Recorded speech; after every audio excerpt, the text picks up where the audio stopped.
Isa sa mga sospek na bumaril sa isang 9 gulang na bata na tuntun na ng mga otoridad sa Navotas. Brigada Shaina Rose sa Yupan, ibrigada mo! Brigada!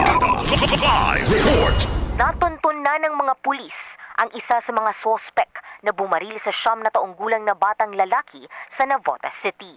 Nahuli ang sospek na si alias Aljun na tumakas matapos barilin ang batang lalaki noong Pebrero 12 sa Palengke Avenue, Market 3. Nagtamo ng tama ng bala sa dibdib ang bata na tumagos sa kanyang likod at hanggang ngayon ay nakaratay pa rin sa Tondo Medical Center.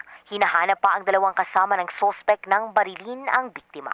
Napag-alaman na nagsumbong ang anak ng sospek sa pambubugbog umano ng biktima sa kanya, kaya't hinanap ito ng sospek upang rumesbak. In the heart of changing lives, ako si Brigada Shaina Rose Yupan ng 105.1 Brigada News FM Manila, the Music and News Authority.